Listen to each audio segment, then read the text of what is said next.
What's up, guys? Welcome to the Here to Evolve podcast. I'm Josh. And I'm Alessandra. And today we're going to be talking about the power of reframing. But first, if you're a brand new listener, two things we hit on in this podcast: health and fitness and business. Health and fitness side of things, we run an online health coaching company, ST Evolution.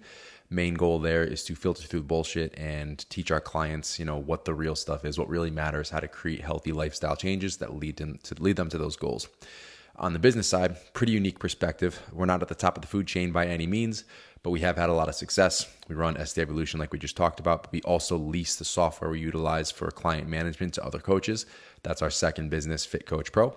So on the podcast here, we just talk about some things that haven't gone well, some things that have gone really well, and just kind of walk you through our journey. So if there's anything you can apply as far as basic principles to your life, if you're an entrepreneur, to your business itself, or even if you're working for somebody else, some basic things you can apply to make sure you can do everything you can to climb the ladder and be as successful as possible in whatever position that you're in.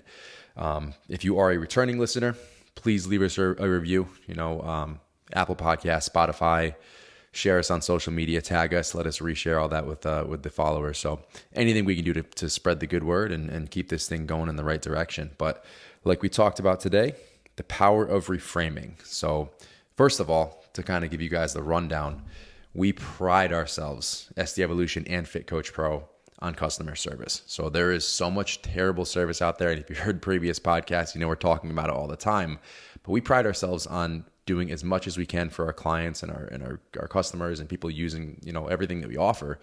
We want to make sure that we're there for them in any way that we can. So there is a lot of apprehension, especially in the customer service field, with dealing with quote unquote angry clients, angry customers. So a lot of pushback just on the thought itself makes people very uncomfortable.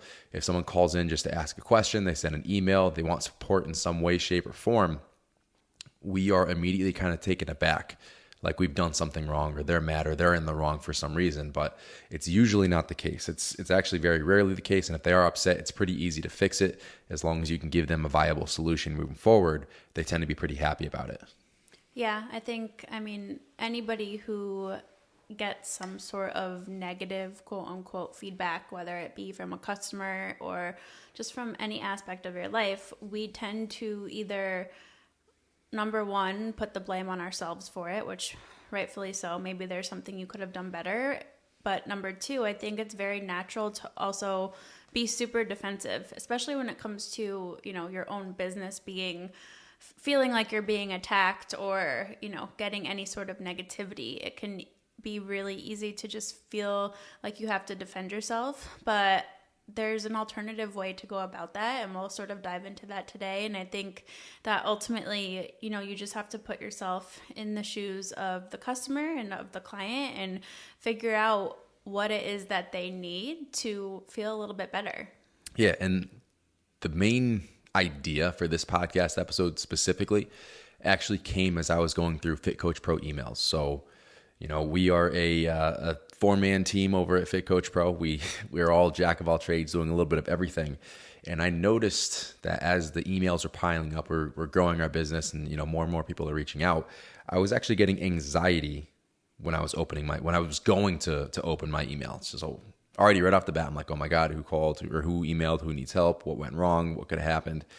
And in actuality, nobody was actually mad.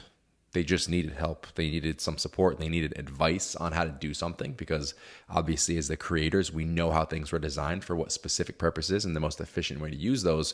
So 99% of the time, it was just those types of questions. So understanding this and realizing I'm creating this issue in my own head, not that it was an issue, but creating an issue in my head, I needed to positively reframe. So literally before I open that email, before I even go to punch in the account and log in, I say to myself in my head, how can I help?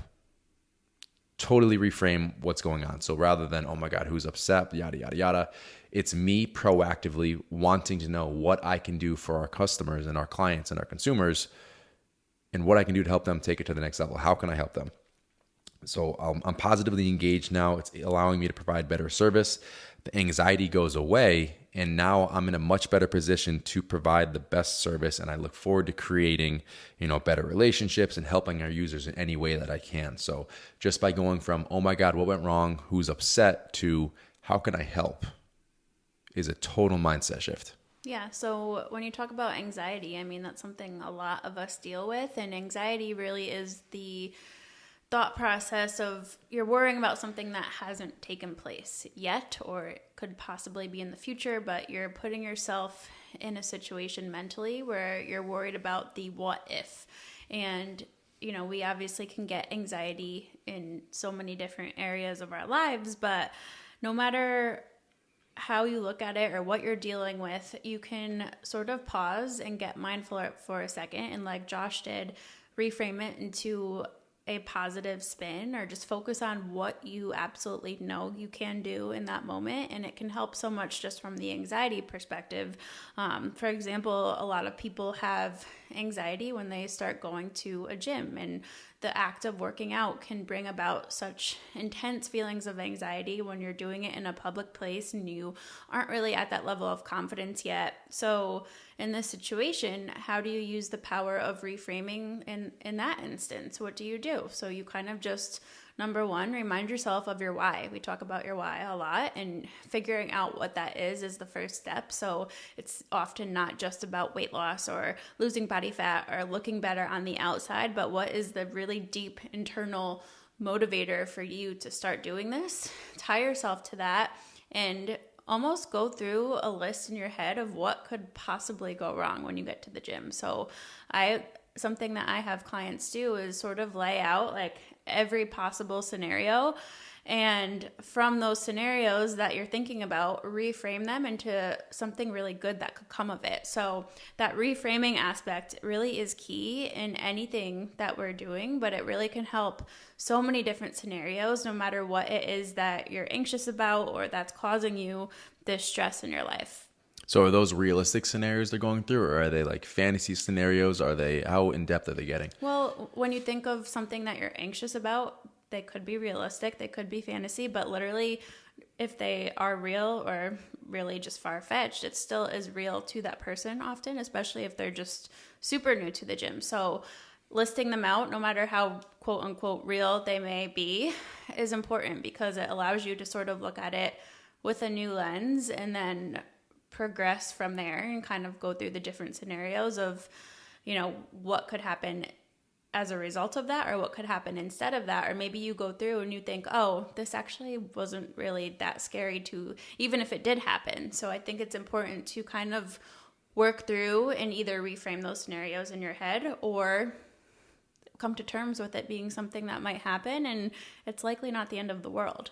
Absolutely. And I think that kind of highlights the point that you can relate or you can use reframing for anything. So it doesn't just have to be about anxiety, it doesn't just have to be about the fear of something. It can be a different tone setter. So something I talk about with our coaches is to stop saying I think and to start saying I believe. So just going through client check-ins. If we're going through and saying, I think we're ready for an adjustment, or I think we should do X, Y, and Z next, I think leaves room for question. And it's not that we don't have open conversations with our clients. Everything's an open dialogue. But when you say, I think, it sounds like you're not confident in what you're moving forward with. So by reframing that from, I think we should do this to, I believe we should do this, you now have facts in your corner. So you've obviously come to the conclusion from some type of data. Based on that data, I believe this is the best step moving forward. And what that's doing in the client's head is making them not second guess you. So again, the dialogue's open, but there isn't going to be a sense of doubt in the back of their mind because a client just said, oh, well, you said you think, what are the other potential avenues? By saying I believe, they're fully buying into that. They're on board. They're going to adhere better. And it's just a much stronger path moving forward. Yeah. And let's say you're somebody just on your own health and fitness journey, not really working with the coach. One of the questions that we have our clients answer every week in our weekly check-ins is, how are you setting the tone for today? And that kind of, you just said, set the tone. And that reminded me of this example too. So just being intentional about how you speak about your goals and your habits and what's getting you to your goals is really important. And how you start that day and start every day and set the tone for each day really matters. And our words matter, our thoughts matter, everything that we're thinking throughout the day when we wake up in the morning, it all sort of steers you as you go about your day. So by setting the tone for each day, you're essentially asking yourself, how can I help myself in this moment to set the tone for today by doing a simple thing. So throw me some examples of how our clients set the tone for each day. Morning walk, morning meditation, morning stretching for setting the tone for the earlier in the day, not at night. Reading. You still do that for reading? Yep. Anything that's going to allow you to sort of get mindful and not take in any, news media, social media, anything external. It forces you to sit within yourself and stay grounded and set the tone for yourself before all of these other things sort of come about and, impact you in some way. So the whole point in this is you can use this for any area in your life. So anything that you kind of identify as a point of weakness, anything you currently have a negative connotation towards, figure out how you can reframe that. So another example I love to use is changing I have to I get to. I have to go to work to I get to go to work. I have to go to the gym to I get to go to the gym. I get to go work on my life and improve my life and all these other aspects. So remembering these are opportunities. You have to be grateful for them. And by changing your perspective towards them, you're going to change the effort level that you put out towards them, and you're going to change the result that you get out from them. Because if you're constantly saying, I have to, there's going to be a significant number of days where you just don't do it. I don't want to do it. I'm not going to do it. Or you're just miserable while doing it. Entirely. So your effort level is just shit as you go throughout it. But I get to do this. I have the opportunity to do this. That's called starting with your best foot forward. And that's how you're going to get the most out of everything you're doing. So all the things you currently feel like you have to do, you're just half-assing and you're not getting the most out of them anyway. Yeah, and a lot of people, so let's talk about this. That kind of ties into this topic really well. So a lot of people ask, how do you stay motivated every day? And the answer a lot of fitness people and professionals give is you don't. Motivation ebbs and flows. It's all about the discipline. So how does this statement tie into being disciplined every day? I think that gives somebody a clear picture of, a simple switch and reframe that you can do to start becoming more disciplined without relying on motivation. Yes or no? Mm-hmm. So, and I would say that, to relate the two, motivation and gratefulness is essentially what we're correlating this with. Motivation is like a fire in your belly.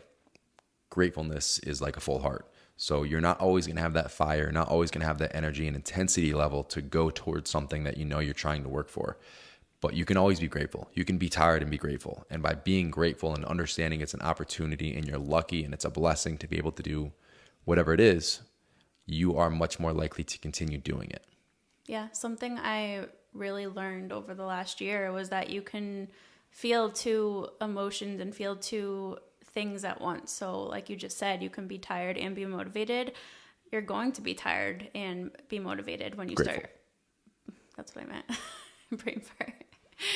But my point is you're going to be both things when you start. You're still accomplishing the same objective. Any sort of journey. So understanding that you don't always have to just feel one thing. It can be both. It can be really hard, but also really amazing. It can be challenging, but also adding simplicity to your life. So there are various things that can be applied at once. And by accepting that, you understand that it's going to ebb and flow. And it's not always going to feel like this amazing, easy wave that just sort of crashes into the shore. I'm getting really out there, but just stick with me. Excuse my hippie host. It's multiple waves, and they're going to come and they're going to go, and they're going to be larger and they're going to be more calm, but you have to learn how to just ride it and understand that it's not going to look the same every single day. No, and to kind of parlay on top of that, you mentioned, things are going to be challenging and working through them. So a lot of times the greatest joy we derive is after we overcome a challenge or work through a challenge. So just reading through 75 Hard, that's been my reading for the past few days. The whole objective of that is this is a mental challenge. So he sets out these physical guidelines, and the concept is that it's challenging to you mentally. It's obviously strenuous physically, but by being able to do these 5 things consistently every single day, that's the mental challenge. That's the mental hurdle. And when you overcome something like that, 75 Hard or otherwise, when you get through something like that and you accomplish by working through those mental challenges and not listening to that weak voice in the back of your head that's saying, stop, don't do this, I don't feel like doing this, you become more powerful in yourself and being able to understand what's happening, being aware of your probability of not doing something and doing it anyway. So getting through to the end of that, seeing something through to the end is a massive, massive achievement. And that's something that you derive the greatest joy from in a lot of situations. So by reframing, to kind of bring this back full circle, you are more likely to continue doing those little things that you're supposed to do, paying attention to the details, getting through those monotonous tasks and the things you're really not looking forward to. Because you've reframed them in the right way, you've increased your probability of doing those consistently.